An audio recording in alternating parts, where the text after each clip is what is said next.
What's up, everybody? You are watching the Bar Bites podcast, the podcast for law students looking to life hack their legal careers and learn from the best and brightest in their fields to find out how they got to where they are today. My guest today is Ross Jurewitz, CEO and founder of the Jurewitz Law Group. You may recognize Ross from one of his many television appearances on both local and national television as a legal expert. If you live here in San Diego, you'll certainly recognize him from his TV commercials telling injured parties to get Ross. We are fortunate enough to have gotten Ross here today on our podcast. I'd like to give a warm Bar Bites welcome to Ross Jurewitz. Thanks, Michael. Ross, thanks so much for being here today. No, my pleasure. It was good. I told you here, I did my last year at University of San Diego for law school. I haven't been on campus in about 17 years, so it's a little surreal being here. On the old stomping grounds, On the old stomping grounds. Well, Ross, I like to begin the podcast by telling our guests a little bit about it, what we're trying to do here.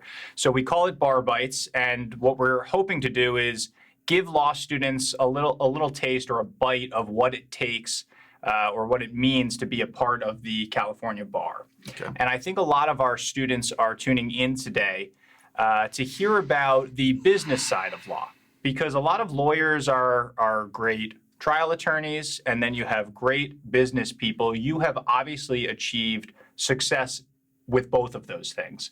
So tell us a little bit about the business side of law and what goes into your decision making when it comes to forming a business that is a law firm.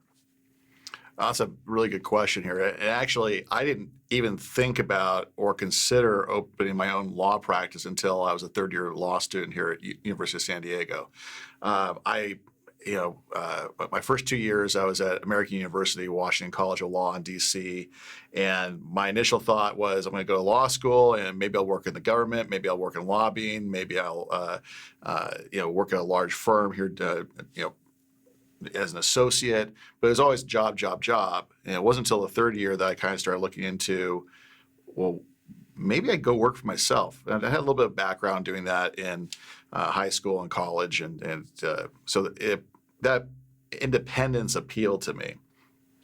So I started doing some research, started reading some books about how you go about doing it a little bit, how you get clients, how you pay for your overhead, things like that. Just very, very basic stuff. And that's changed now over, as you can imagine, over the 20 years since I graduated from law school, passed the California bar, and through my own trial and error, and then working with various business coaches for probably about the last 12 years or so, getting better and better at being able to diagnose problems ahead of time, be able to figure out what the health of the business is at any given time, trying to figure out what your pipeline of cash flow, which is very difficult to forecast in a contingency fee personal injury practice. Nobody really knows when things are going to settle or for how much.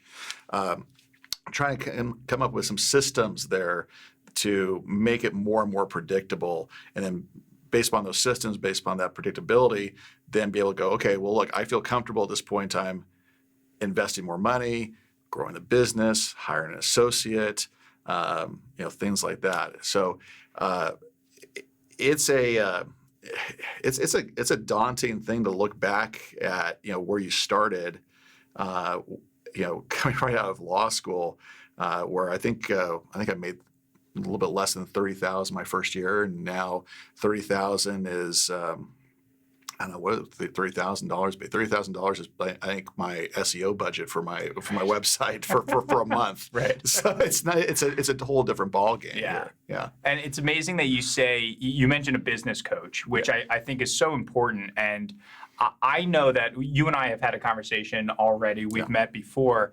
And the way that Ross looks at his business and boils it down to numbers. When we spoke on the phone in our Zoom meeting the first time we met, the way that you talk about here's the bucket of phone calls that we're getting every month and clients that are coming in every month that will result in cases every month.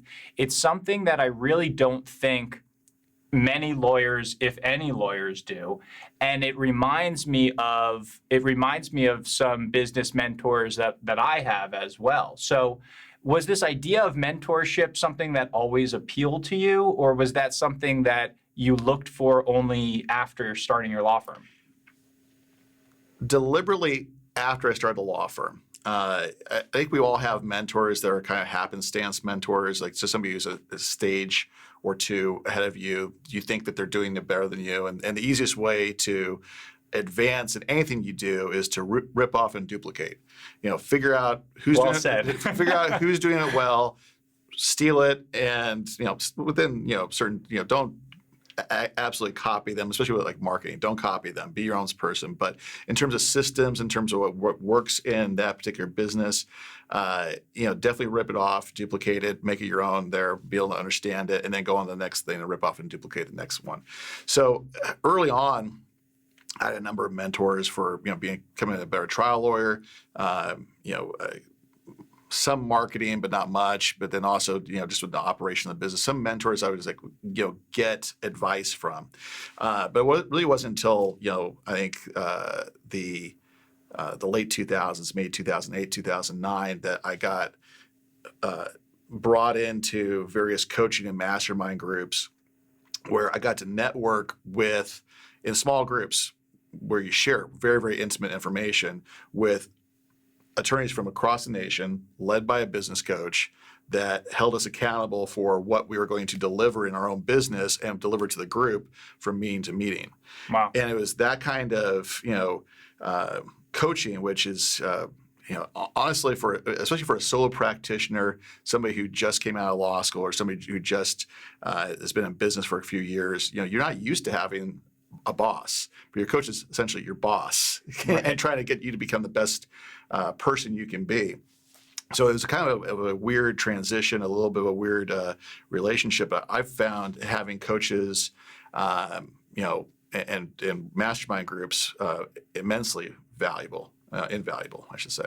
Was there any particular group that you can tell our audience about that was particularly valuable for you, or a mentor in particular that you've had that has really helped you in that field? Oh, sure. Yeah. So initially, we went from in 2007, when my partnership broke up with my ex-partner, and we both went our separate ways and had our own, took our cases and went on our own. I got hooked up with Ben Glass's group out of Fairfax, Virginia, the Great Legal Marketing group. And that's really kind of like, spurred me on more with our marketing, spurred me on more with, a kind of how do I go about and market myself on a very guerrilla type budget and more referral base, and really build that up. But through that group, I was able to meet with people who weren't necessarily lawyers, but they were tied in with that group. Like, for example, there's a gentleman out in New Jersey, Peter Wishney. He's actually a podiatrist. Peter's got a dozen or so practices throughout New Jersey. He's an amazing person to talk to, because he figured out how to systematize his practice so that his COO hands him a report every day, and he can look across all 12 practices and be able to look at what's the health of all the practices here, what's the income, what's the cash flow like, all that stuff, because it's all systematized. Wow. Along those same lines, there's another coach that I worked with for a number of years, Sammy Chan, who is an ex-restaurateur from Toronto. Actually, he's from Malaysia, but he went to Toronto, and that's what kind of how he got sucked into this coaching and legal group. And he's coached myself and a number of our friends. Again, what I liked about working with Sammy was, again, in the restaurant business, because you have such small margins, you have to be on your game with systems. You have to be able to know what your numbers are, like at a glance, and be able to know how you're doing. Otherwise, you're just going to lose. Right. And so that was really cool. Again, focus on systems. And then it's also really cool too, because he's completely opposite of my personality, where I don't think he's a Taoist, but he's got that Southeast Asian kind of vibe there. You go through. Like a Zen vibe. It's a little bit of to a him. Zen vibe. Yeah, exactly. Yeah. So be able to kind of talk about, okay, different things and be able to assess you as a person and your team as people.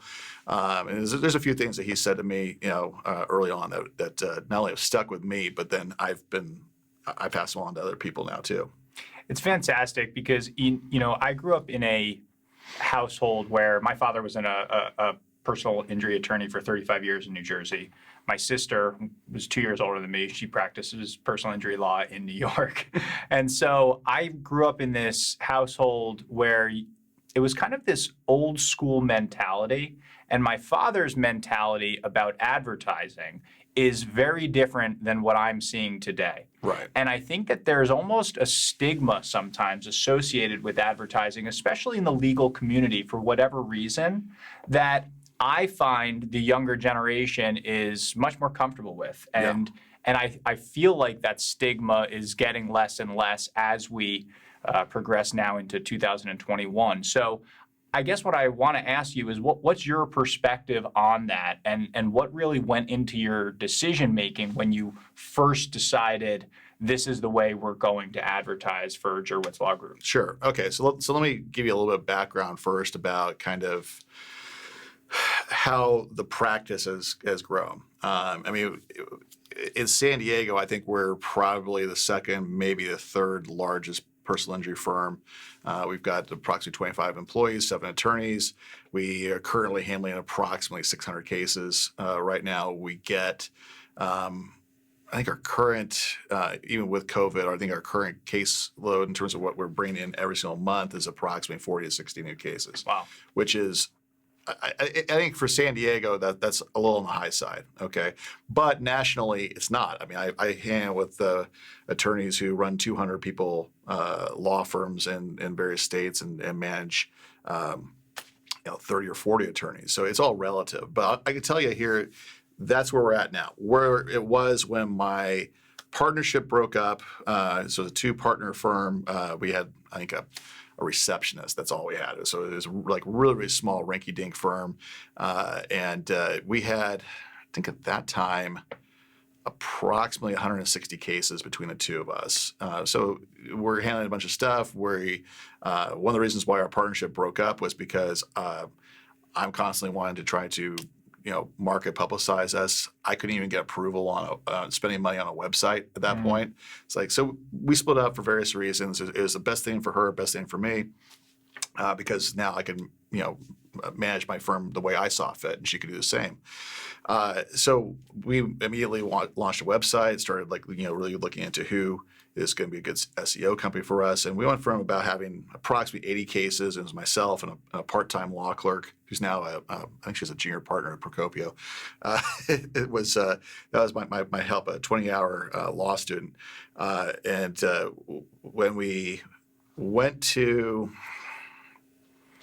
let's say, a good demarcation point. Before we went on TV, I think we're handling about 300 cases or so, and maybe on a good month we might get like 15 or 20 cases in, and we had, 8 employees at that point in time, including maybe 2 attorneys, 3 attorneys maybe at that point. But so we essentially tripled in size. We've almost tripled in terms of caseload at that point.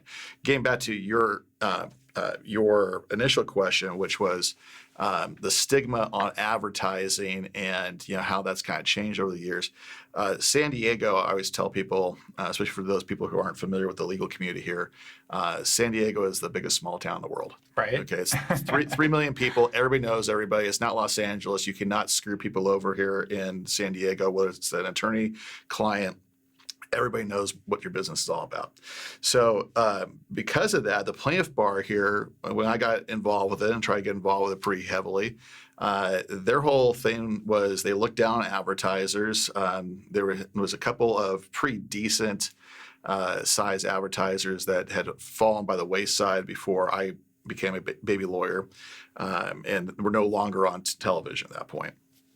And it was definitely looked down upon. It's like, look, here's the way you build your practice is, you open your door, you take referrals, You help out older attorneys with their cases, kind of like an indentured servitude. You get like a little bit of a percentage, whatever the older attorney is going to deem fit for your services, kind of thing. And you hone your craft, and someday, one day, you'll be at the head of the line, and you'll get this kind of stuff.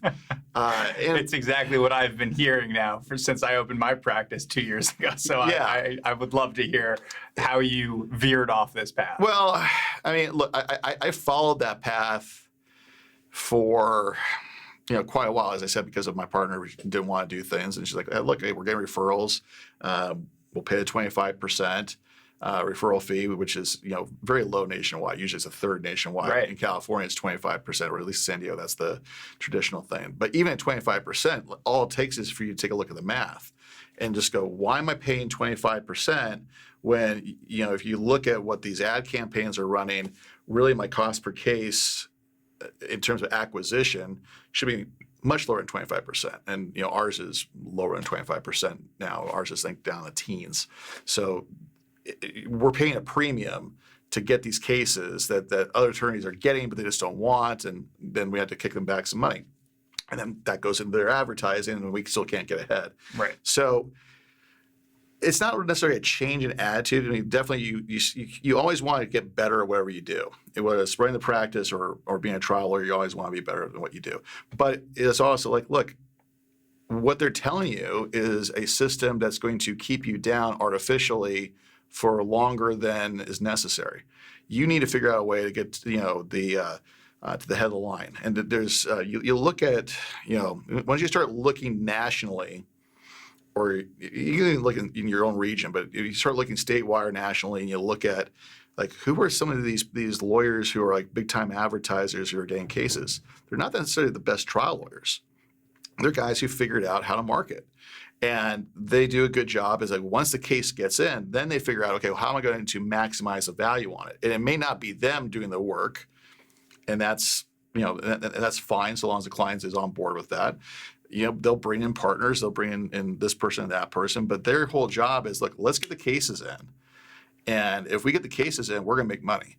And if we get the cases in, we're going to get clients, and then hopefully, and I'm not part of their practices, I just know how it works with our firm, is that if we are getting the cases in and we're doing right by the client and we're looking out for the best interest of the client, not only are we going to make money, the client's going to end up with the best possible outcome too. Sure. Yeah. So that's how that goes. Now, I think the last point you made, in going back to the advertising, the younger generation isn't subscribing to this.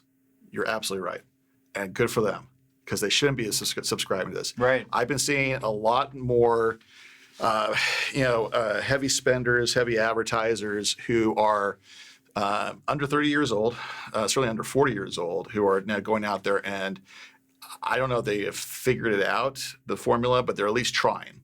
Okay, they're not going to sit back and wait for permission to do something. Yep. And part of that is, I guess, that you're growing up in this disruption culture of everything. Like I don't need to get permission to do something. I'm just going to go ahead and do it. And, right. And also, by the way, fuck you if you don't. If you disagree with me on this whole thing. And by the way, everybody, I apologize.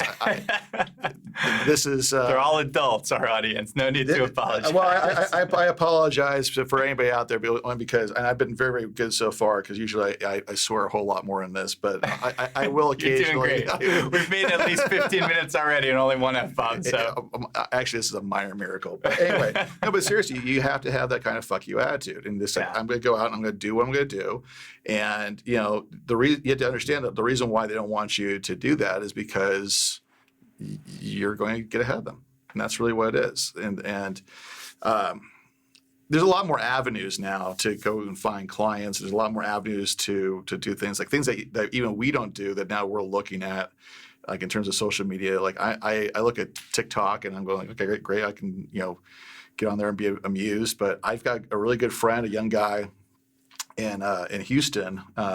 Tom Keher, he's got a weird last name. He's a son of a very prominent Houston personal injury lawyer as well too. So he's got some inherent advantages. Sure. But his big thing is he's like one of these big TikTok influencers for attorneys. He's got over 1.2 million followers on TikTok, and all he does is put out like goofy fucking videos. But it works. He gets people to follow him. He gets people to go, hey, yeah, and he gets cases out of it. Wow. So it works for him. That's great. Yeah. And he's not spending that much money doing it. And that's really the key, right? Because I think that you mentioned this attitude that the younger generation has, where they're less likely to toe the company line, so to speak, and that might be why they're more comfortable with advertising in general. I also think it has a lot to do with what you're mentioning with social media, right? Because the younger generation right now, everyone's on Facebook, everyone's on Instagram, everyone's used to their public persona and their face being out there and their name and that sort of recognition. So I don't think they're as uncomfortable as maybe our parents' generation was with this idea of self-promotion and advertising. Oh, no. They're much more comfortable with self-promotion. They're much more comfortable with the idea of the person as a brand. Right. Which is, I'll warn everybody, that's a double-edged sword, and there's things to consider about that. But what is some of the downside to that? I'll get to that in a second here. But again, just before just wrap up this one point you're making here is that the number one job that young people want to aspire to is a Instagram or YouTube influencer. My daughter does not want to go. My 10-year-old daughter does not want to have a job. She just wants to go on YouTube and like influence people, and it's amazing. It's the new NBA star instead. Right. Okay, so getting back to the point that I was just making in terms of the double-edged sword. It's absolutely a truism. In our profession, I think that you have to be your brand, okay? And part of that is you have to be yourself. You have to be authentic. I know a lot of people say that.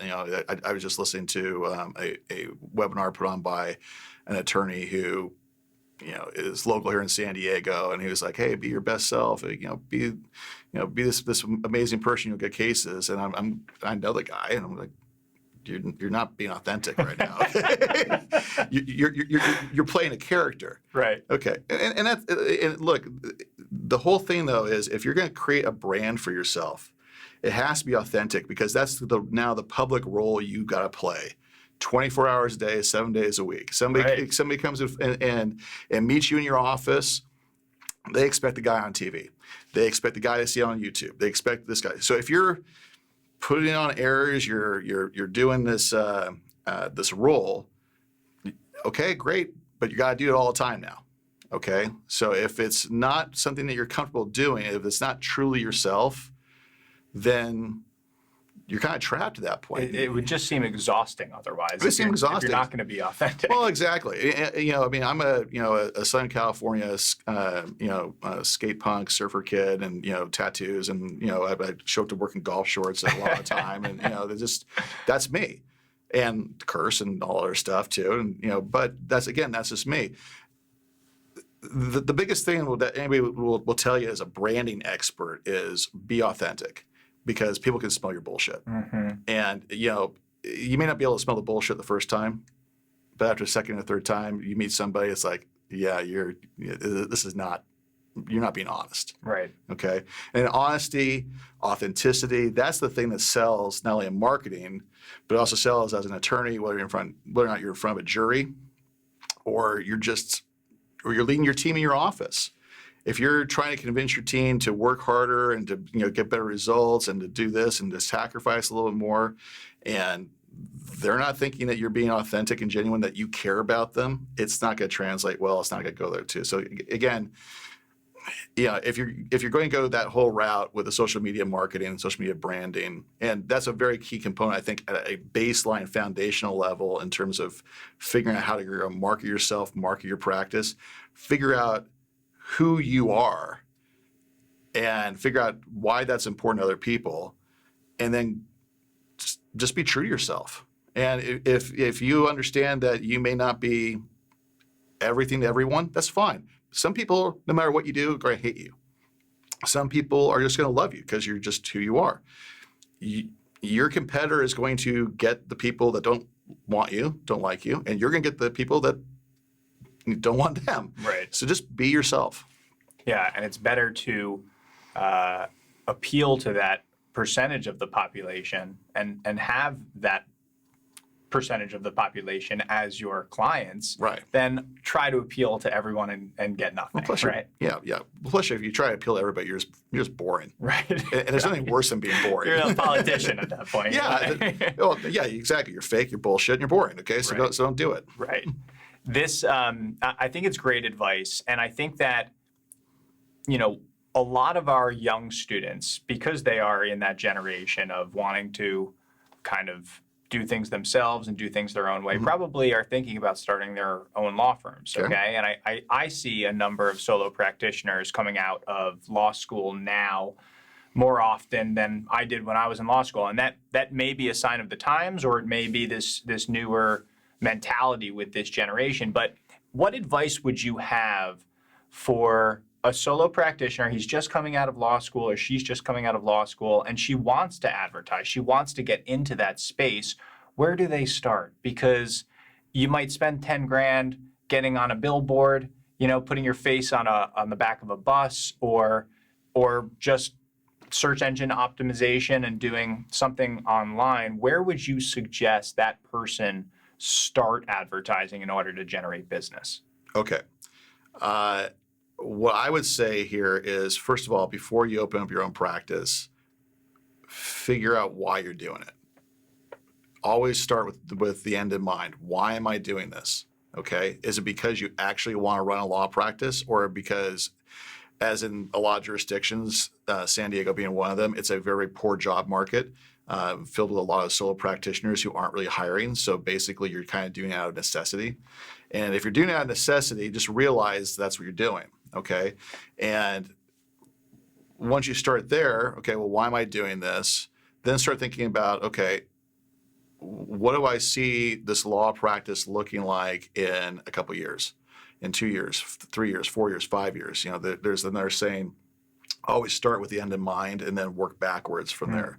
Okay. So, and by the way, anything beyond 3 to 5 years is just hopes and dreams and wishes. Okay. So nobody can forecast beyond 3 to 5 years. So don't worry about it, but just kind of think about things. And also, when you're graduating from law school, you're about to take the bar, you're about 25, 26 years old, maybe on the low end. You don't have to have it all figured out right now.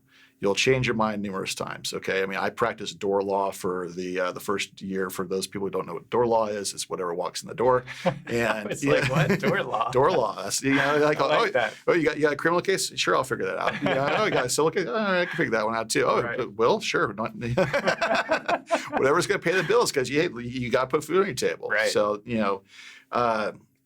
you'll change a couple times. I mean, I didn't want to. I didn't come out of law school want to become a personal injury lawyer, but you'll figure it out. First couple of years, you'll change your direction a couple different times, but always kind of keep on that periodic forecast. Well, what might I want this thing to look like 3 to 5 years from now? Okay, so now we've kind of, let's say you have a somewhat more concrete picture. Like maybe you work for a personal injury lawyer for your second year and your third year of law school. You kind of know a little bit about the business. You know a little bit about the cases. You're not coming into it totally from scratch and say, yeah, okay, I want to run my own personal injury practice. I like helping people. Okay, where do you go from there?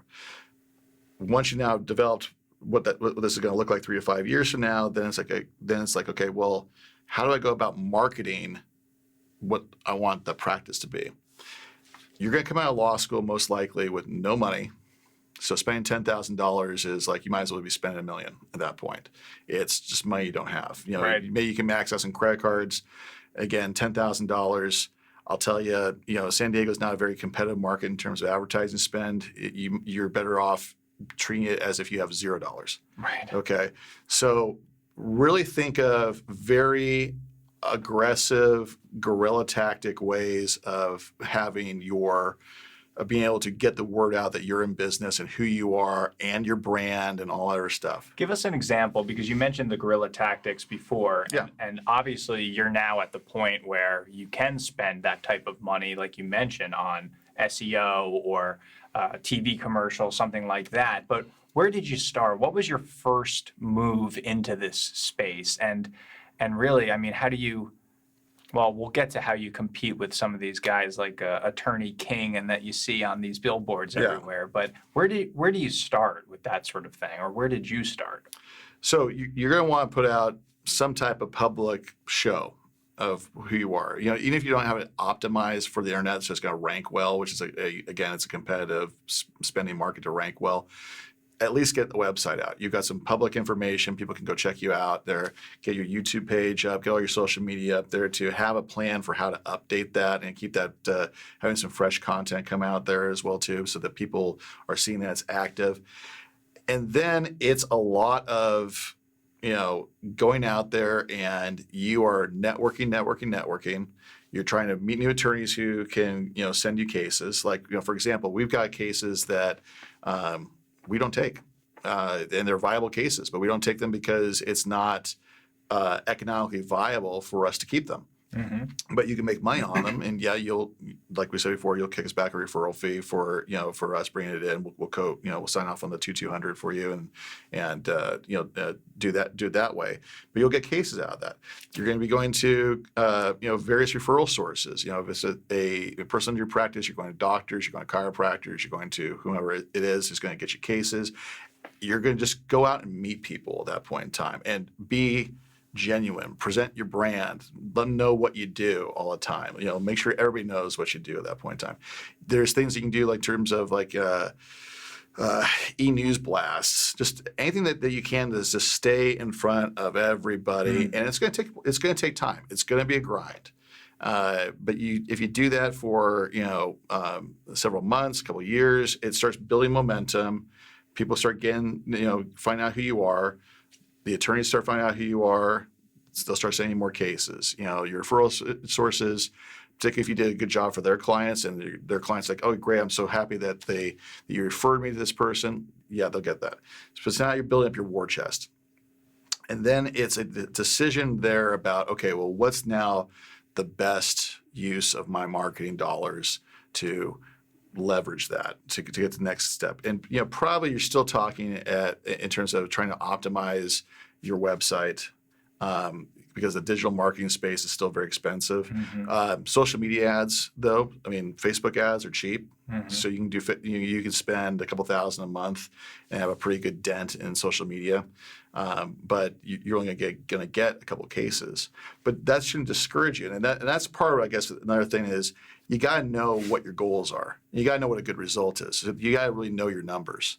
So you got to know what your cost per lead is. What your cost per case is. What you want what's called your wanted rate to be. So is the marketing actually working? Because otherwise, what happens, and this is kind of the old school way of marketing for lawyers, is, oh, hey, I got $100,000. Okay, well, what am I going to do? I'm going to throw it into pay-per-click ads. Okay, what's a good result? I don't know. Right. How do you know it's going to succeed? I don't know. Right. If you threw $100,000 in a pay-per-click and you got 20 cases, is that good? I don't know. It all depends on what your numbers are, and it's a different answer for different people. My numbers work for me. And then I talk to other lawyers who have got their marketing. They're doing the same thing. They're doing, for example, pay-per-click, and they're spending more than I am. Their cost per case acquisition is more, but they're also because they're being more discerning on the cases that they're getting, they're also getting a higher average fee. So the math works out well for them. Right. But this is part of the whole business and thinking about how it all kind of comes together, and for you to be able to actually hold your marketers accountable, hold your vendors accountable, and for you to be able to go and look at things and say, all right, well, my numbers are down this month, or maybe not, my numbers are up, and is this a good thing or a bad thing? I don't know. And you got to start diving into that. Yeah, and I think that math and numbers, these are topics that are so scary to your average lawyer. So I guess my next transition here is, was this always something that was comfortable for you? Take us back to your childhood a little bit. Okay. Was math your subject? What would your fourth grade math teacher say about Ross Jurewitz in her class? I think I've always been comfortable with math. I can do most calculations in my head here. Blackjack, I can count cards. I can, do stuff. But to me, that's fairly easy type of stuff to do. I actually taught myself how to count cards in blackjack when I was in law school, just to pass the time. Love it. But the kind of stuff that I'm teaching or the guys that I'm talking about here, it doesn't take much time to really kind of understand the metrics, understand the math.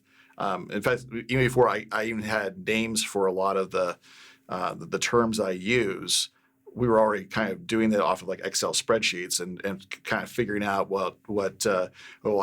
how long was a case taking from start to finish, which is called time on desk. Mm-hmm. We were running an Excel spreadsheet that automatically counted days. So it would just auto update it. It would just tell you how many days you've been in there. Wow. And then it would take your average fee for the case times divided by the time on desk, and then you come to what's called the rate, which the rate is basically telling you, well, how much does that case bring you in per day? Right. While it's live in your office. Wow. So there's a bunch of different things like that. So we were kind of coming up with those things on our own. And then when we bumped into some of these coaches, they're like, well, do you know what this is? Like, yeah, we do. We know what this is. And they introduce us to some other concepts. But everything I'm talking about takes about, I don't know, maybe like a month or two to kind of get used to and familiarize with everything. My managing partner of my office is definitely a math phobe, and she understands it all, so she's good. But you're right, absolutely.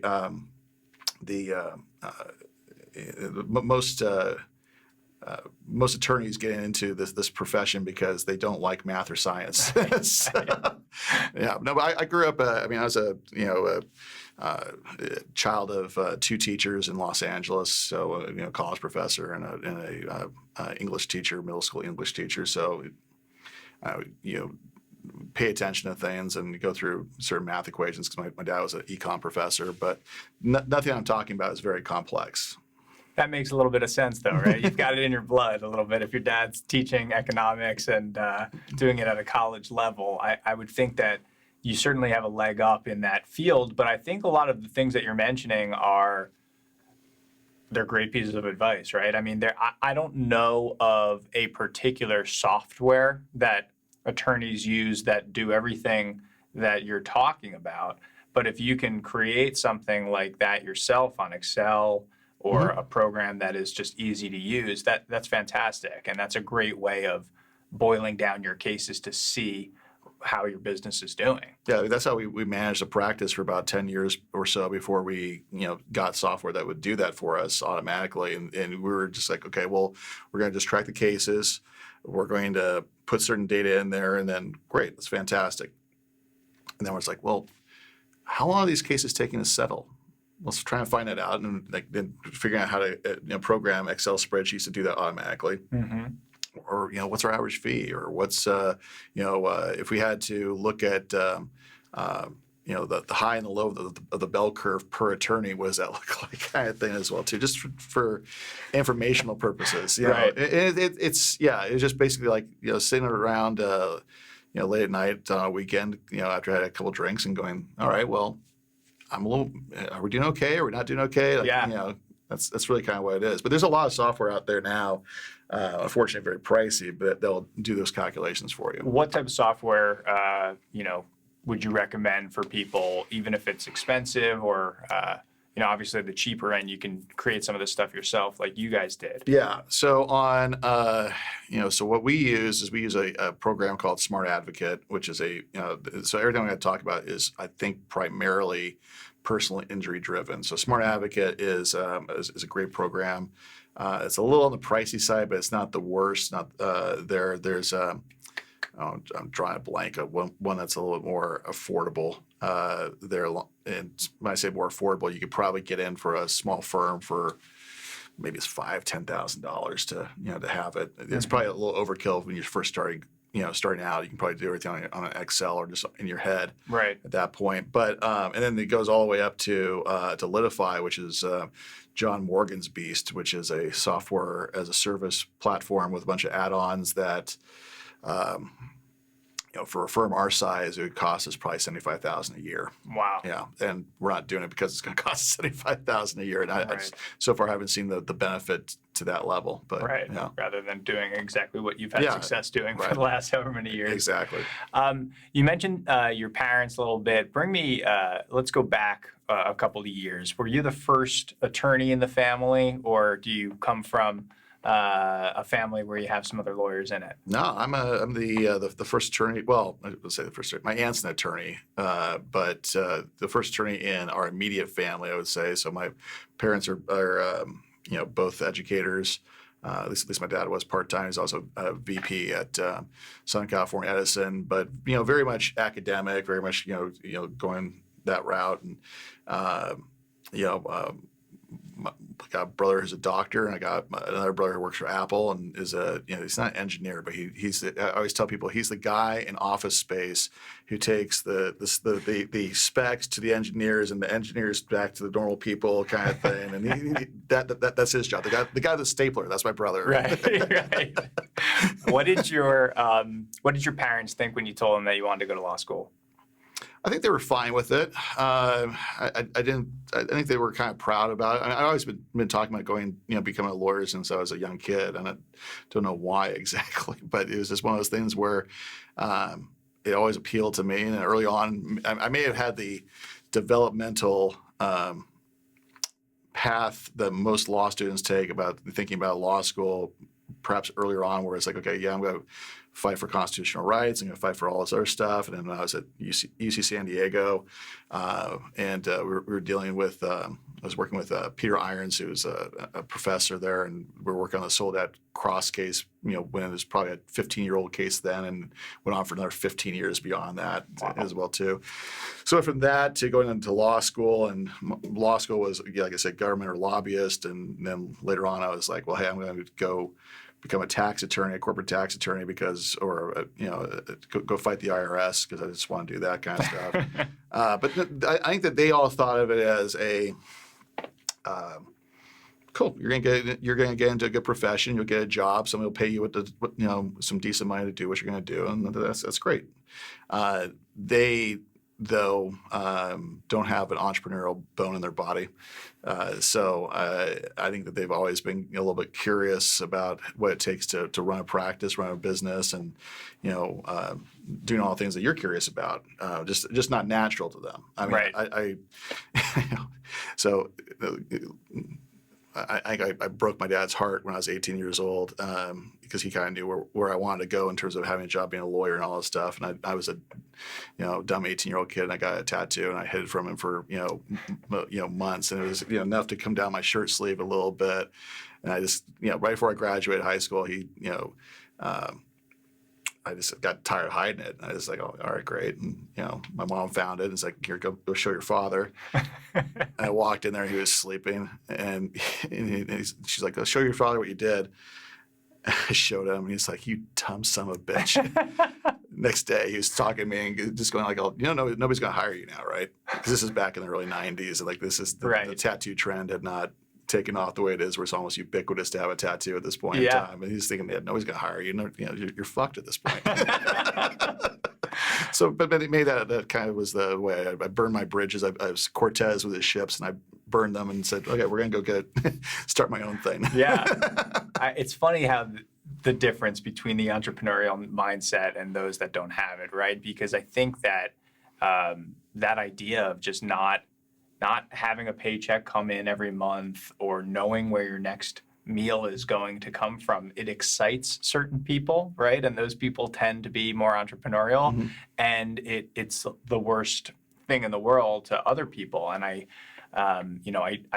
definitely think my parents are more in the boat with your parents on that one. I don't think it's a generational thing. Even though your dad's a personal injury lawyer? Yeah, he's one of the most risk averse people that I know, and my fiance always comments on it, because I do personal injury work, and I'm always aware of the danger, but I'll assess it and then decide whether or not I want to do something anyway. I tend to be a little bit more on the thrill-seeking end of things, where my father had taught my sister and I growing up, this is where all of the danger is, and don't ever do it.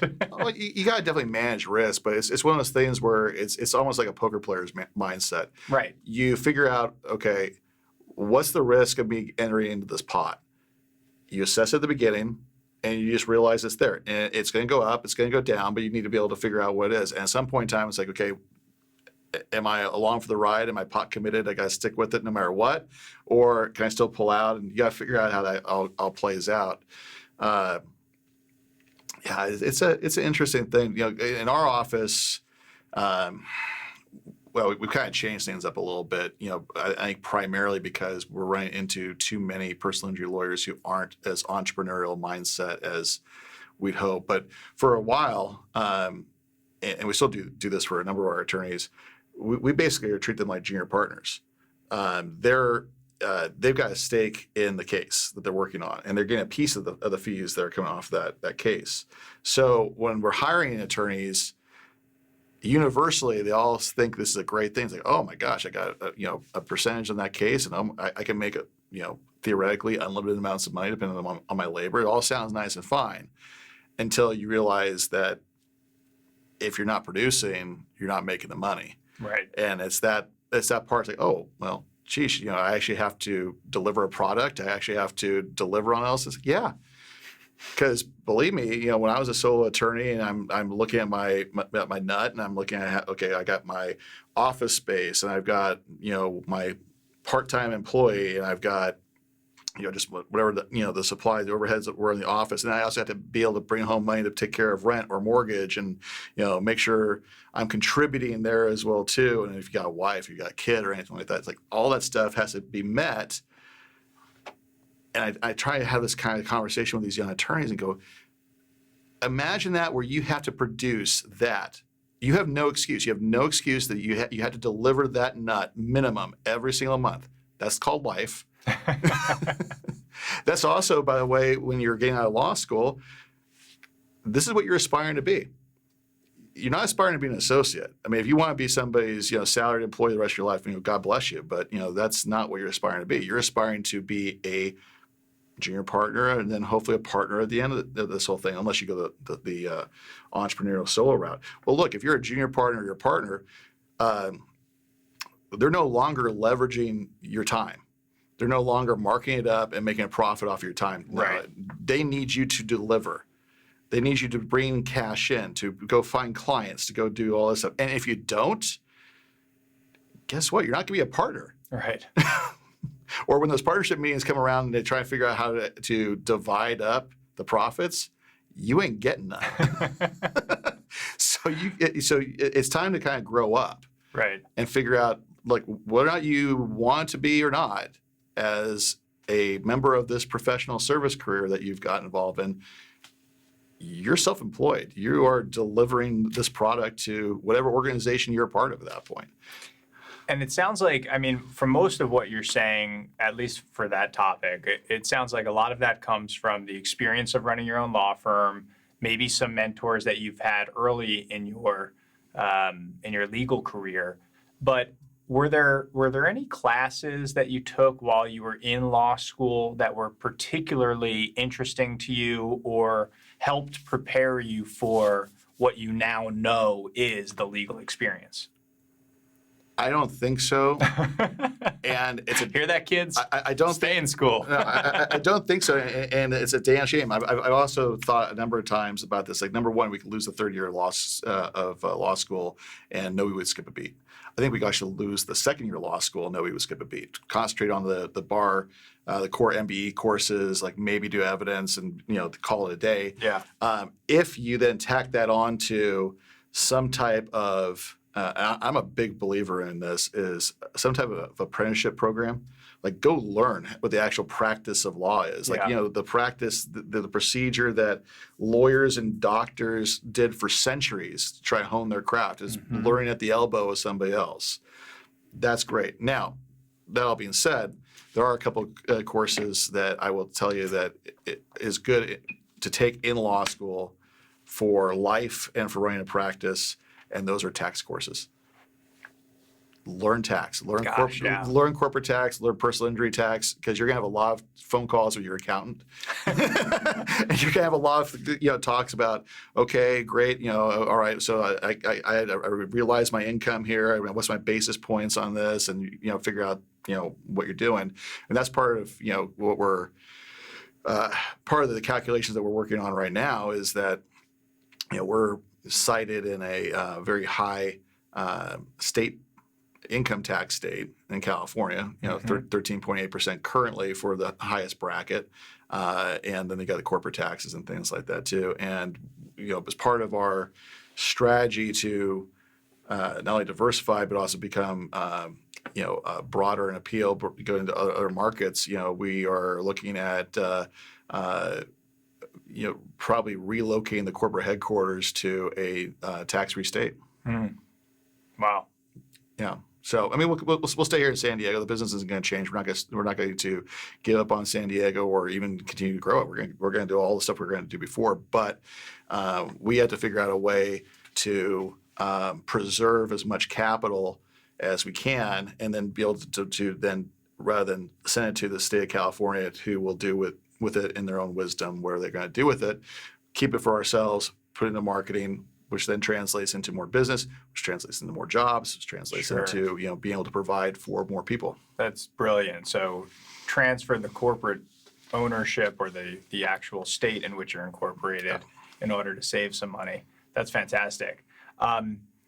I know that you have recently sat for and took the Florida bar. I don't know if that has gone. You want to give away the state? I don't know if that went into the decision at all, but well, so we're talking about tax-free states. I mean, we're still considering Texas and Tennessee, but Florida is probably the where we're going to end up. And yeah, we just got done. I got done in the end of February, so approximately 3 weeks ago with the Florida bar, which is fun stuff. Yeah, talk to us about that, because a lot of our students are obviously preparing to sit for the bar for the first time. And like Ross, I had taken the bar exam for the first time in 2011 in New Jersey and New York, and then took it again when I moved out here to California, with probably a 6 or 7 year gap in between. So what is it like to sit for the bar exam again now as an adult who has been practicing for years, and really go through and get that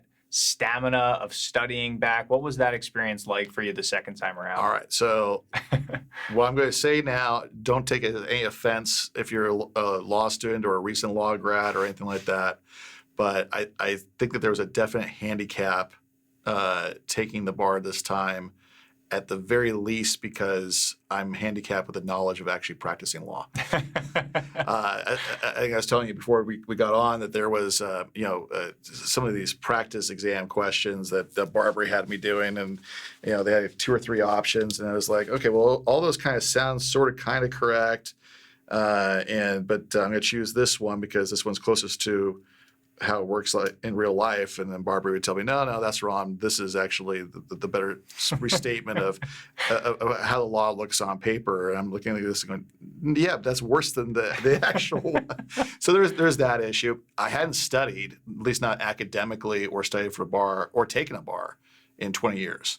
So the last time I took it, I was, 2000, summer 2000 in San Diego. I took the California bar, passed it the first time, which I was extremely shocked about. And people have asked me now, like, well, do you think you'd pass the Florida one? And I said, well, look, I feel the same as how I did after to the California bar, which is basically I won't be surprised if I pass, I won't be surprised if I failed.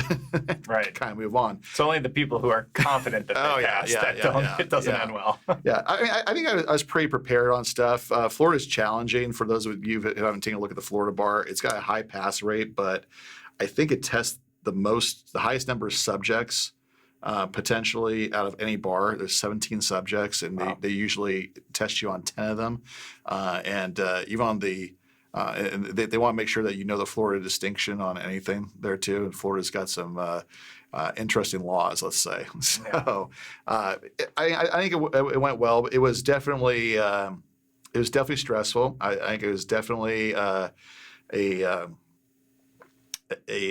suppose a newfound respect or a renewed respect for people who've just recently taken the bar and going through all this, and especially the process with it. In addition to be handicapped with the knowledge of how to practice law, I was also handicapped with the fact that, again, 20 years removed from actually thinking about these subjects in an academic sort of way, right. that did not help either. Right. So I had a really good time practicing for crim law and crim pro for the MBE, as well as real estate, which again hadn't thought about real estate law, for 20 years. Yeah, Yeah. I know. Right? It's Yeah. a refresher course and the things that are to come too, right? Like you would never think about some of the property stuff that's going on, and then you go and buy a piece of property, and you're like, actually, I can kind of use some of this stuff now. I look at the property stuff and just go, yeah, it's in the multi-form contract. It's all checked off. Like they avoid all the problems you're talking about because amazingly people learn. Right. Right. Ross, you did mention one thing that I want to talk about, because you say that most of what you learn in law school in your first year is really what you need, and then maybe the second and third years are kind of superfluous a little bit. I do find that law students now who are in law school are taking a lot more. They're using their time to do clerkships and things in their third year. I mean, the third year students at USD that I'm aware of, they spend almost all of their time working for someone and getting that practical experience. But there seems to be a disconnect sometimes between the practical experience that you're getting, which will help you become a better attorney, and then what you're learning in order to pass the bar exam. So if you're in your third year and you're watching this podcast right now, what advice would you have for a student who is kind of deciding between those two things and spending their time learning their MBE questions in their course versus whether or not they should put in some extra hours at whatever clerking opportunity they currently have? Well, I would try to find some opportunity in terms of clerkships or internships, or even better yet, a paid job where you are being treated as close as to an associate as you can. Mm-hmm. And that's a hard thing. We go back and forth in our office about whether or not we want to bring on law clerks or interns and things like that. I'm as much as I am a supporter of education, a supporter of trying to help out the next generation kind of come up, it's hard to have somebody who's going to come in and do a job for 20, 24 hours in a week, and it's like, oh, hey, great, we got all this help, and they're gone. And right. So it's a tough one for the student, though. When I was going to law school in the late 90s, we were starting to get into all the labs and the internships and third year is starting to go away. So I think it sounds like that trend has accelerated and gone that way. And like I said, I think second year you should do that too. Go out and find these opportunities and spend as much time as you can on those. I mean, look, you can on the studying for the bar, that kind of stuff. That's what the bar review courses are for. That's where for you to go out and do that stuff. And look, I'll tell you, the bar review stuff that you do is not going to help you in the practice of law. It's going to help you get the golden ticket, which is you need. But once you do that, then you got to know, okay, well, how's the game actually played? What's the actual law and how it goes down? How do I help my client in this situation and make him ecstatic and how do I do it without spending a bunch of hours going through the rat wheel, trying to look things up and figure things out. It's like trying to get to that point where you can rattle off how a case is going to go and how you're going to be able to handle it without having to think about it. And just grab your client's hand and just pull them through. Right. And they do have that one part of the bar exam now that's like, I don't know if they do it in Florida where you have the closed section. They did not do that. They don't do it in Florida. No. I was trying to remember if they did that in California. Again, it's been 20 years, so forgive me, my brain is They gone. do it here now, and I find that having taken the California exam after practicing, it's so much easier to just take a case file practically or some statutes and case law and write a memo versus that used to seem like such a challenge when I was in law school. Because the third day or the extra part, that's the performance exam. Exactly. Right? Yeah. Exactly. Yeah. I think we had that on ours, but I could be totally wrong about that. I don't know. I mean, again, you're going to write a memo to the partner. Well, that's just an essay. Right. I mean, that's just you're looking at the relevant arguments both ways. But yeah, I mean, I think that if you go and clerk for somebody who's good, who's not going to treat you like an indentured servant, is actually going to challenge you, going to like make you think about things. Use the, God forbid, use the Socratic method with you, which is, by the way, it's still the best teacher. And I'm really dismayed that people don't use the Socratic method anymore. Look, you should be put on the spot. You should be asked uncomfortable questions. You should have every single assumption and idea of yours tested, no matter what it is. That's the Socratic method. But you should have somebody who's going to really challenge you. And unfortunately, I think I see too often times it is like, hey, look, we'll bring somebody in and we're going to get some cheap labor off of them. Ross, you talk like someone who is comfortable teaching and being a mentor. How has your role progressed at your firm over the years? And, from where you started to where you are now, and what role do you currently see yourself having the most impact at your firm? Right. So when you start off your own practice, you are everything from the receptionist to the attorney to the chief bottle washer to everything in between. Okay, you do every single role. The chief what? Chief bottle washer. Bottle washer. I like that.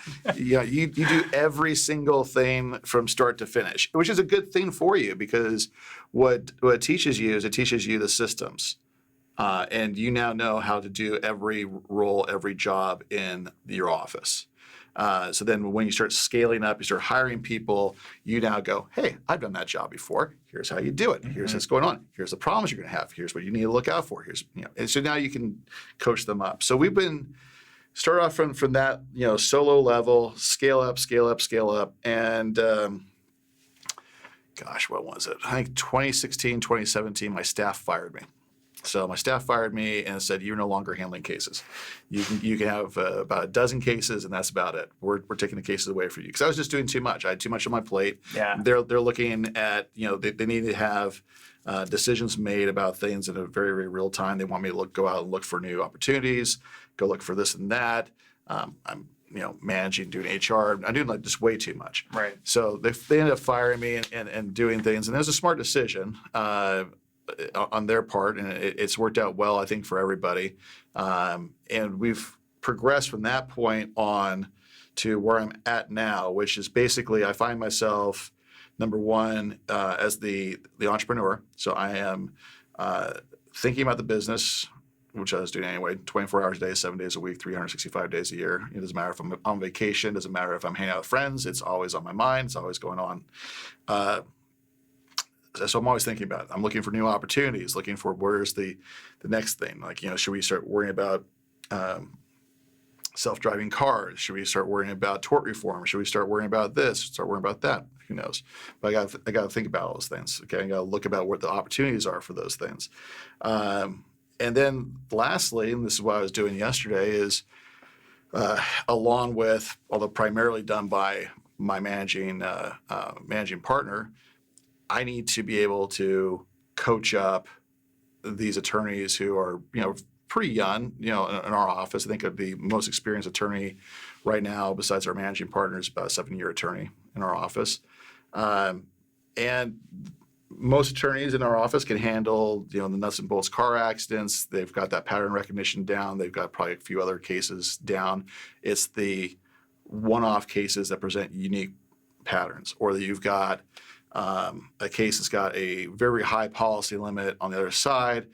You got some decent injuries, maybe you got some liability. Okay, well, hey, great. How are we going to go and get all the money for the client? How are we going to go get all that kind of stuff and coaching them up? And everybody's got different styles of how they process information, how they communicate, and trying to get those attorneys who have different mindsets and different ways of communicating, trying to get them, to recognize what their shortcomings are, figure out how to get around their shortcomings, figure out, how to push them into a more, push them in an area where they become more comfortable being uncomfortable. That's, where we're going. So, for example, I was coaching up an attorney who is very academic. He's a learner. He likes to think. He gets stuck in his own head quite a bit. And I'm like, we got to get you to a point where this is a great skill you have. Okay, and this is a great blessing. Okay, and it's very valuable in certain situations. It's also, and this is a Sammy Chan, my coach, he used to always say, your blessing is your curse. That's his blessing. His curse is also the same thing. He gets stuck in his own head thinking too much about stuff. And you got to take the thing you do, and then we got to translate it into execution and action, as well as you got to develop he's got to get more of a fuck you attitude. I love it. He has to. I mean, like if you're dealing with insurance companies, 24 hours a day, 7 days a week, or you're in litigation, you're dealing with opposing counsel, you're going to hear so much bullshit day in, day out. And I don't know. I think dealing with bullshit is actually kind of fun because I like to actually call them on the bullshit. Like when it's demonstrable bullshit, like seriously, like that's the argument you're going to go with. I've been known to say on the phone with people, that's the argument you're going to go with. I kind of want to actually go to trial with you. I just want to hear you say that to 12 people. Right. I'm willing to pay the money at this point in time just to. I'm just like sit there with my camera phone and just like I just want to see you say that to 12 people because I'll fucking lose my shit. I love it.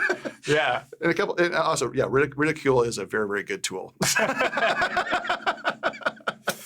It's hilarious. I talk about when my fiance comes over to my family's house for holidays and things like that.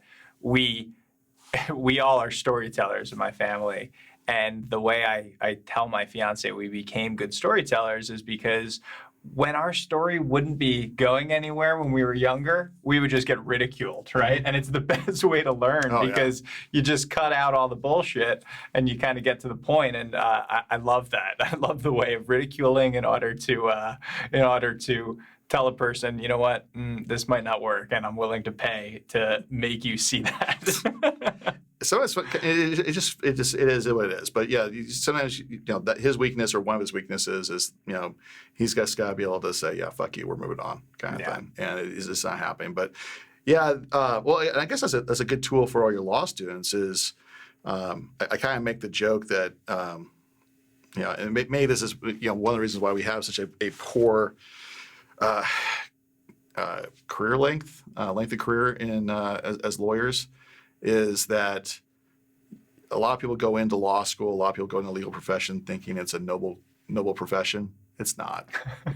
It's not. I mean, for the most part, we're carpenters and plumbers. We just deal with the law, and we're just kind of like, when we fix your problem, we're going to move on to the next customer at that point in time, and that's fine.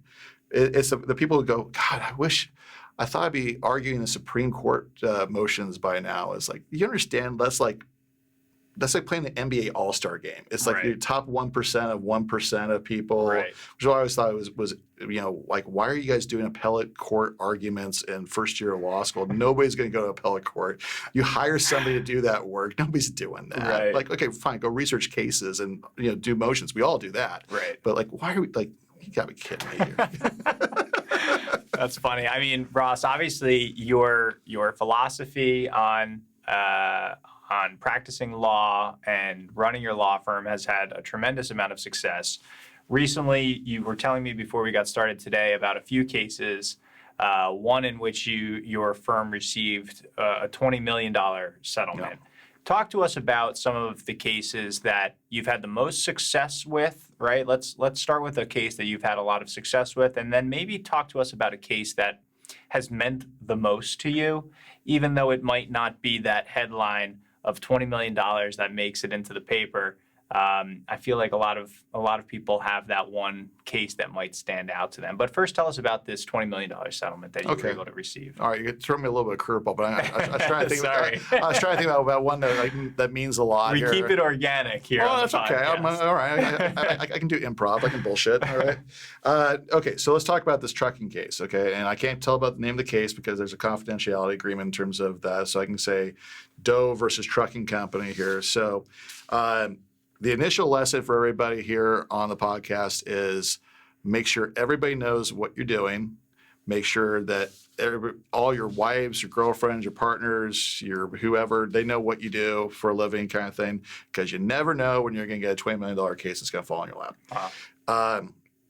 So this is a really horrific accident that happened here in San Diego. It happened at the interchange of the 8 freeway and the 125. So for those people who are not familiar, it's basically east-west freeway, north-south freeway. We're right in kind of a clover type of deal, okay?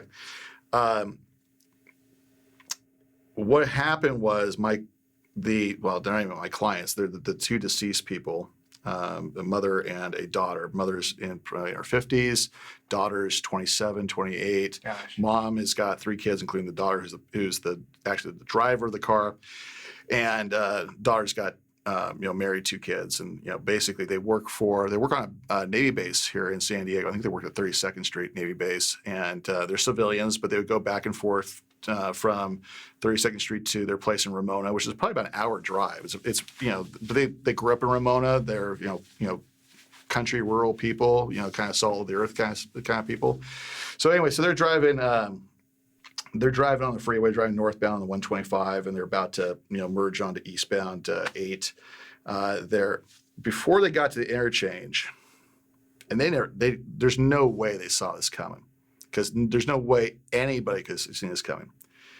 There was a truck that was going westbound 8, transitioning to southbound 125, coming over this big overpass, and as it's coming down the overpass, it's coming down into basically stalled out stop traffic. And nobody really knows what happened because we never really got to that point. The cabin cameras and the semi weren't operable, weirdly. Yeah, all right. And all of a sudden, this semi coming down into stop traffic starts braking while it's going 60 miles an hour, and then makes almost a 90-degree left-hand turn, cuts across 4 lanes of traffic, amazingly, miraculously, does not hit a vehicle, busts through the double Jersey rail, goes through the next 4 lanes of traffic, again, miraculously, does not hit a vehicle, busts through another set of Jersey rails until it basically dive bombs onto the transition from northbound 125 into eastbound 8, the transition road my clients were taking, and smacks them, pushes them up on the hillside. Mom, who's in the passenger seat, she dies instantly. Her head hits the C-pillar, which is the one right next to your seatbelt. Brain matter all over the place. Daughter, and this to me is one of the most tragic things. The daughter dies, but does not die immediately. And she dies of a brain trauma because basically her mom hit heads together. Oh my gosh. So, it's just horrendous. So this is 2:30 August 2nd, 2017. And here's how bad people in our profession are. Case had not even made it to the news yet, or it's just starting to get on the news. At 3:30 in the afternoon, so probably about an hour and a half after this accident happens, the deceased mom's husband gets home from working out and checks the answer machine at the house, and he finds out his wife died by personal injury attorneys calling his office, calling his home, saying, "Hey, heard the tragic news. We can help." What? But no, absolute ethical violations. I feel like you can get disbarred for that. You absolutely could. But unfortunately, it happens all the time, and the California bar is not doing anything about it. Wow. But that's how he found out that his wife died. Oh my gosh. The next day, we get a call from the husband of the daughter, and we get a call from them because he coaches soccer with the husband of a gal my wife knows from the junior league. And that's how we got the call. And I'm up there the next day, or the same day, meeting with him and talking to him, and we got him signed up as clients. Like, met with him personally. Later on in the week, I signed up the 2 other sons for so the mom's sons as clients, and we're off to the races. And we partnered up with a great law firm up in Los Angeles. We're like, this is a case you bet the firm on, and we're going to spend whatever it's going to spend to make it happen. Yep. And it was a really good learning opportunity. By the way, that's another good thing. If you have an opportunity to work with people who are better at you at a certain case or a certain trial level or skill, do it. Right. Pay the co-venture fee. Don't think twice about it. It is an awesome experience if you're working with the right firm. And we learned a lot on that whole thing. And we got a really, really good result. We filed suit, didn't take any depositions. They knew that they were screwed. And it's like, look, if this is only going to get worse for you. So we were able to get a really good result for our 3 adult clients and then the 2 children. Wow. And the best part about it, though, too, is that, for the kids, in California, every other state, you got to do this as well, too. But, in California, you got to set the money aside so that it's there until at least they, obtain the age of majority. Sure, for the minors comp. For the minors comp, yeah. So we work with Marjorie Smith over here at Sage Settlements. I think is the name of her company now. And we end up structuring their deal so these kids, and probably their kids as well too, will never have to worry about money in their lifetimes ever again. Wow. I mean, it is an immense amount of money that they were able to structure. It's pretty incredible there too. Well, it's really an amazing thing that they were able to find you guys. Obviously, it speaks volume. It speaks volumes about you and your firm that they went with someone who took the time to meet with them personally, had the reputation, wasn't calling and leaving voicemails on their answering machine. I mean, and obviously they went to the right place, having received such an amazing settlement. So congratulations on that. And that's just a horrible story, but probably as good of a result as you can get on something like that. They're all horrible stories. Yeah. I mean, I tell people it's like, we are in a very, very sick business, where it's like the cases we like to talk about are the worst cases. I know. Like the worst people, the worst things happen to people.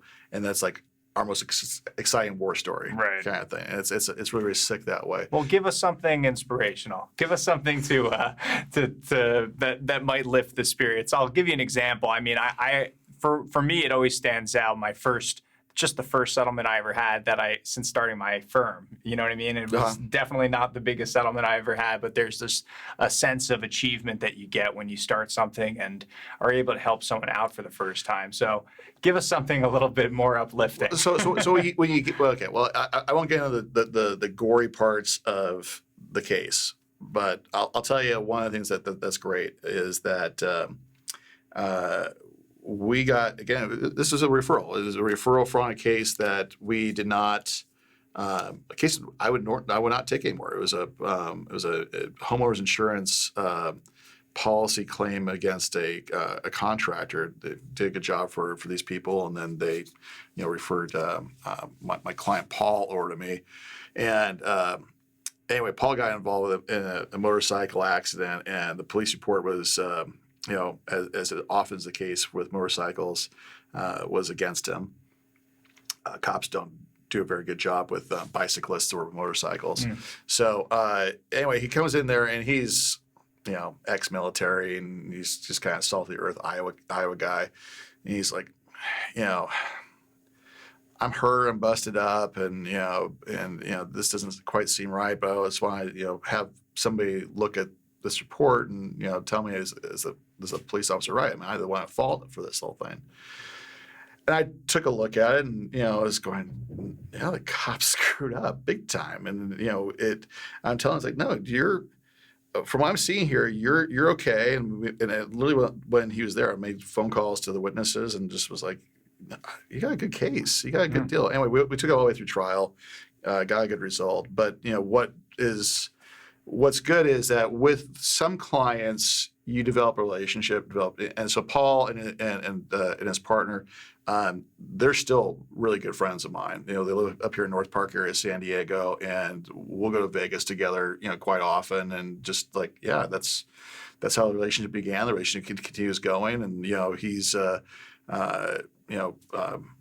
really good guy, really good friend. So that to me is uplifting about these things. I mean, there's a lot of other things that you try to help people out, and there's so many stories, man. I've helped thousands of clients over the years now at this point. It's one of the unique parts of our profession, right? Is that you can actually for a brief moment in time, you can really change someone's life for the better and help someone out who becomes a friend, and you'll have a lasting impact on their life for a long time. So that's fantastic. Ross, I want to turn now to the last phase of our podcast. We're going to ask some, I've got some notes here. Yeah, some notes. I came prepared here. We've got a couple fun questions that we like to ask toward the end of the podcast. The first is, what are you most excited about? What's coming up in your life that that you're excited to get out of bed in the morning for? Well, okay. On the business side of things, and let me drop back here.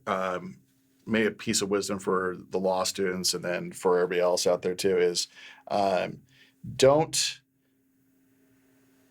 have other people define what success is to you. Come with your own definition of it. And I'll tell you, for me, I like to have a very strong work-life balance on stuff, and which is also, by the way, Sir Richard Branson calls it a bullshit term, and he's right. It's all just life. But I like to make sure that I'm not, I'm not going to bill myself as the hardest working lawyer out there, and that I'm always in the office and I'll work nonstop kind of thing. Because I don't. And I think honestly, if you're doing that to me is not success. Okay, I like to take trips. I like to spend time with my kid. I'll try to spend time with my family, and to be able to do that to me is success. Okay, what are we talking about now? Oh, excited about. Okay, so what I'm excited about on the business side of things here is that we got, hopefully in about 2 weeks, I'll be get a nice email or a note or something like that from the Florida Bar. And then, they'll hopefully clear me on the moral character stuff that I was dealing with, which, by the way, it's a lot easier when you're coming out of law school than it is after you've had 20 years of life. So now you've had a whole life, too. Oh, God. Have you ever been involved in a civil lawsuit? Yes, I've been involved in a civil lawsuit. Please provide us everything, that was 20 years ago. So, yeah, that's right. Kind of dealing with. So, anyway, so hopefully we get that deal.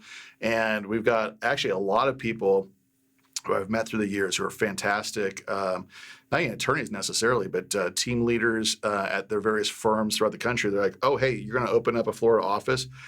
Contact me. I want to go to Florida. I want to live in Florida. I want to work for you. I want to help build that with you. I'm like, oh, that's cool, because I know you're kick-ass. Let's go do it. Cool. So I'm really excited about that. I'm really excited about what that means. And I'm sure it's going to mean doing more of the same in terms of what we're doing with single event, what's called single event personal injury cases. But we're also looking at work comp, employment law, mass tort, things like that. So there's a lot of different avenues. So that's kind of exciting. And I'm always excited to try to find opportunities and to develop opportunities for my existing team or new team members to grow. So we talk all the time. If there's a position or need in the firm that you think exists but doesn't really technically exist now, let us know, because we've had a couple of people who have just merged into gaps in terms of responsibility in our firm, and I didn't see the gap, but they saw the gap. Right. I was like, great, you want to take that over? And they were absolutely right. There was a gap there. Things need to be handled, and they're doing fantastic. So if I can grow more opportunities and grow the team, I can get people to become continue to be engaged. That's all exciting. And then I got 8 more years, God willing, with my daughter before she bails to go to college. So hopefully I get to spend as much quality time with my daughter as that goes. So those are the things I'm excited about. Those are good things to be excited about. Yeah. I love it. And your daughter is Ryan, right? Ryan, yeah. And your wife is Lee? My wife is Lee. And Lee works for the firm as well, right? Yeah, Lee's not really she doesn't really practice. She's kind of, she's always been, right-hand consigliere in terms of stuff. She's as most wives are, right? Yeah. But she's pretty intimately involved with, knowing what's going on in the practice and knowing what's going on with stuff. And she, ends up going and meeting with all these other attorneys that, I meet with nationally. So she's really in the know. So when I'm constantly thinking, constantly talking about the business. So she's just right there and bouncing ideas off of her. So. How about Ryan? I know you mentioned that she has aspirations to be a internet social media star. Does she have any interest in the law yet, or is it too early to tell? She's mentioned it, and it's kind of funny because we've used her in marketing since the day she was born, and she's which is good. Look, I think you should feature your family, and in our newsletter that goes out every couple of months, the back page is called Ryan's Law Group, and it's basically just up whatever Ryan's doing, and it's always the most followed part of our newsletter is like what's the kid up to. She's mentioned it from time to time, and she even appeared in one of our TV commercials where she kind of acted like it was her own law office. And I'm okay with her doing that. I'm okay with that. With her going down that road. I just want to make sure that it's the right thing. Right. Because generally speaking, I tell everybody don't go to law school. Don't go to law school. Don't become a lawyer because most people do it for the wrong reasons. We're going to edit this part out. Oh, yeah. Exactly. I'm sure you all did it for the right reasons, too. It wasn't that you couldn't pass the MCATs or anything like that. I love it. Well, it sounds like you're parenting her in the right way to tell her and support her in her decision, whatever she wants to do. Yeah, no, she's got to do what she wants to do, and she's got to do what she feels is best for her. And like I said, I don't want to guide her in a different way. Quite frankly, I'd be really surprised if she became a lawyer. I think that she is far too creative and more left brain than I am. So that I think she's going to stay that way. Honestly, she's really interested in animals. She's really interested in working with animals. She goes to Clearwater Aquarium in Florida once a year for dolphin camp, and that's the aquarium where Hope and Winter from Dolphin Tale are. So she basically goes behind the scenes and cleans tanks and helps out with stuff. Great. And she loves it. It's great. Yeah, I love it. Well, if you have any effect on her the way my parents had on me, all it would take is just tell her not to do something, and then she'll do it. So see, this is the problem though too, because unlike some lawyers or whatever, like Ryan has got the fuck you attitude. She's like, if you tell me what not to do, I'll fucking do it. Yeah, right. I love it. Ross, how about any books that you would recommend? Yes, this is why I got to pull a list out here. All right. So anyway, I was trying to think about this because I actually listen to books on tape all the time, and I always do like to go to some type of physical reference for a lot of stuff here too. So, okay.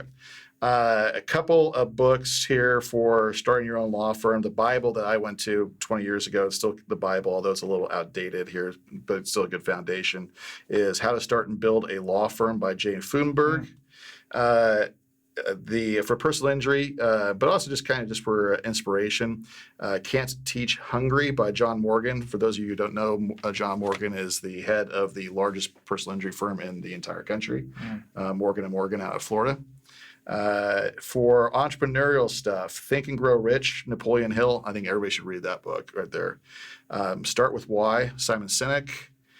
Traction by Gino Wickman. That's a great entrepreneurial book. I'm reading Traction right now. That's so funny. There's a few other ones there too. There's Scaling Up and all those other ones too. Oh my gosh, that's so funny. And then for trial lawyer work, three of them, one of which I have not read, but my trial lawyers love.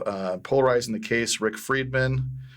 Don't Eat the Bruises by Keith Mitnick. And the one I haven't read yet, but everybody raves about, is Running with the Bulls by Nick Rowley. Mm-hmm. Great one, especially for demand writing. Ross, where can people find you? Are you on social media, Instagram, Facebook, Twitter? Give us some places to look for you. We are currently on everywhere except for TikTok. But soon to be, maybe. But soon to be on TikTok, actually. What's your Instagram name? What's your Facebook name? So I am at San Diego Injury is my Instagram there. And then Jurewitz Law Group, it's JUREWITZ Law is the Instagram. And you can follow us along there. Our website, jurewitz.com. Or you can just put in get-ross.com and you'll go to the same place. That's right. 855-GET-ROSS. 855-GET-ROSS. Hear that? Ross, thank you so much for being here. It's a lot of fun. And hopefully that everybody got something out of it. I think that you are probably the most genuine guest that I have ever had on here. Truly yourself, the same as the first time that I met you and the same that everyone has to say about you. You are purely an authentic person, and it's really refreshing to see especially when you're in front of the cameras and everything. So Yeah. thank you so much for being here. You've all been listening to the Bar Bites podcast. I'm your host, Michael Goldfaden, founder of the plaintiff's personal injury firm, Goldfaden Law. You've been watching with our special guest today, Ross Jurewitz. Ross, thank you again. Thanks, man. Appreciate it. All right.